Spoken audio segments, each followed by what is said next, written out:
teman-teman, assalamualaikum warahmatullahi wabarakatuh.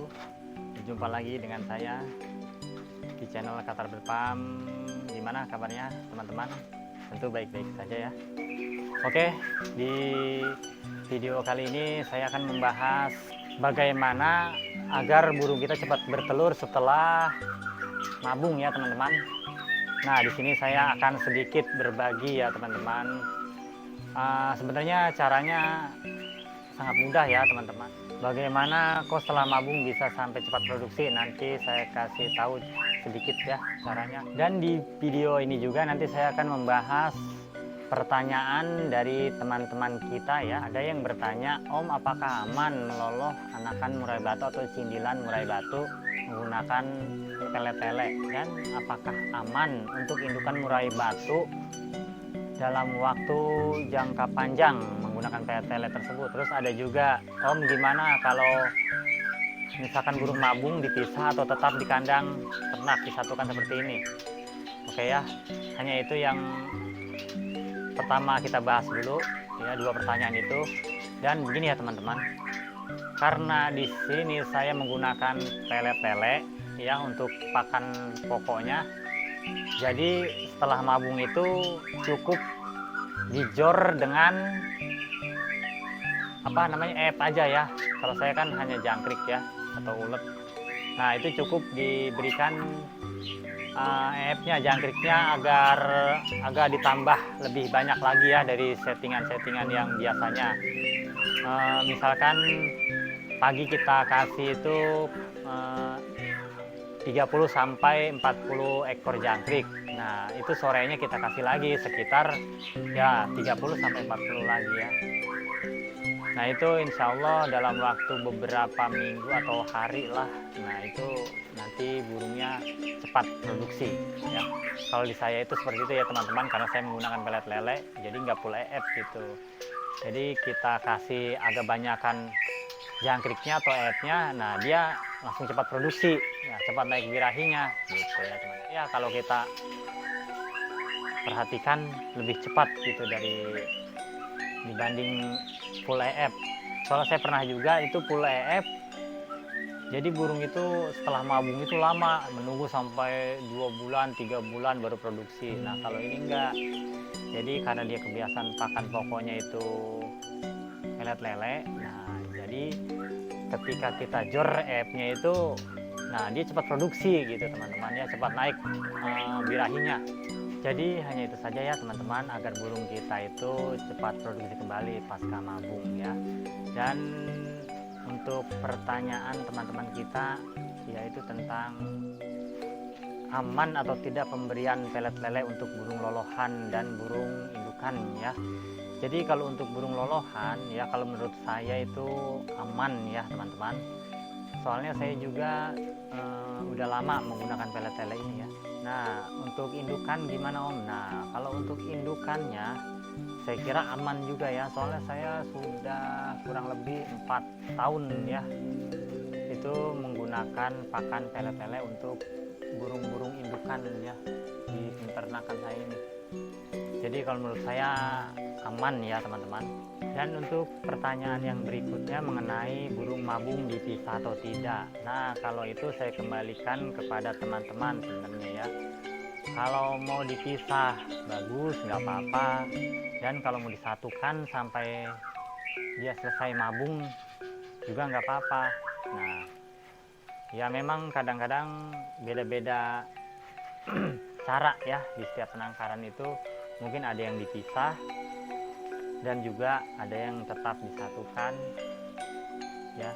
Dan tapi kalau untuk cara saya itu ya dibiarkan di dalam kandang ternak sampai dia selesai mabung, sampai produksi kembali ya teman-teman, saya biarkan. Jadi itu ya.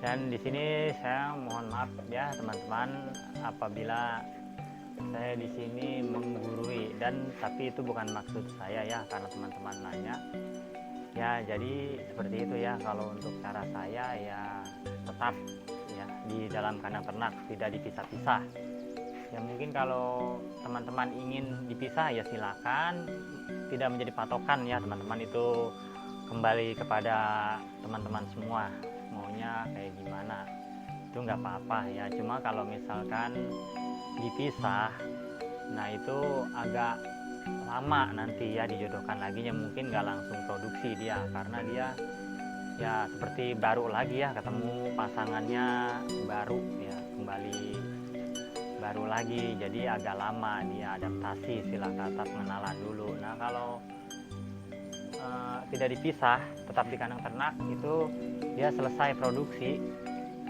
maksud saya maaf, dia selesai mabung ya mungkin nunggu seminggu 2 minggu atau sebulan, nah dia nanti mulai produksi lagi, cepat ya. Jadi perbedaannya lebih cepat ya teman-teman kalau dibiarkan di kandang ternak. Untuk masalah lebih cepat mana Om, di kandang ternak atau dipisah? Kalau menurut saya sama aja ya, sama aja, tergantung teman-teman semua maunya kayak gimana gitu aja pokoknya. Dan saya juga nggak mesti teman-teman itu harus mengikuti cara saya. Nah itu saya juga nggak menuntut ya teman-teman, itu terserah kalian semua. Jadi gitu ya teman-teman, kalau untuk masalah burung mabung dipisah atau tidak. Dan untuk porsi makannya, kalau dalam tahap rontok bulu ya, rontok bulu, jadi kita kurangin, kalau saya itu dikurangi EF-nya gitu. Jadi biasanya saya kan kalau memberikan jangkrik itu pagi ya, pagi itu misalkan 20 sampai 30 ya. Nah, kalau untuk sedang rontok bulu ya kita berikan itu 10 ya teman-teman. 10 atau sampai 15, tapi kalau saya berikan 10 pagi aja, dan sorenya enggak saya kasih. Nah, saya berikan jangkrik lagi ya, sampai besok paginya saya berikan 10. Nah, beda lagi setelah tumbuh bulu ya teman-teman. Kalau tumbuh bulu itu dorong ekor, nah itu perlu atau wajib lah ya kalau menurut saya, itu diberikan EF yang banyak ya. Nah, misalkan tadi setelah waktu dia rontok bulu kita berikan 10, nah itu kita taikkan lagi setelah bulunya mulai tumbuh, kita banyakin lah EF-nya, jangkriknya, misalkan menjadi 20 sampai 30 lagi sampai 40, itu nggak apa-apa ya teman-teman. Itu untuk porsi makan. Jadi hanya itu saja ya teman-teman yang dapat saya sampaikan, dan untuk kurang lebihnya saya mohon maaf apabila kata-kata saya terlalu berlebihan atau kurang berkenan di hati teman-teman ya. Mungkin di sini banyak ya yang lebih pengalaman dari saya ya. Nah, dan di sini juga saya tidak menggurui ya teman-teman. Di sini juga saya masih tahap belajar ya. Saya harus perlu belajar banyak ya tentang peternakan atau penangkaran murai batu ini ya teman-teman. Jadi teman-teman ambil segi baiknya aja ya. Kalau menurut teman-teman itu baik ya nggak apa-apa. Kalau jika menurut teman-teman itu kurang baik ya nggak perlu juga ditiru ya teman-teman. Oke, jadi itu ya teman-teman, sedikit penjelasan dari saya, dan kurang lebih saya mohon maaf. Jadi kita sharing aja ya teman-teman. Di sini saya juga masih harus banyak belajar ya teman-teman mengenai peternakan burung murai batu ini. Oke, saya akhiri. Assalamualaikum warahmatullahi wabarakatuh.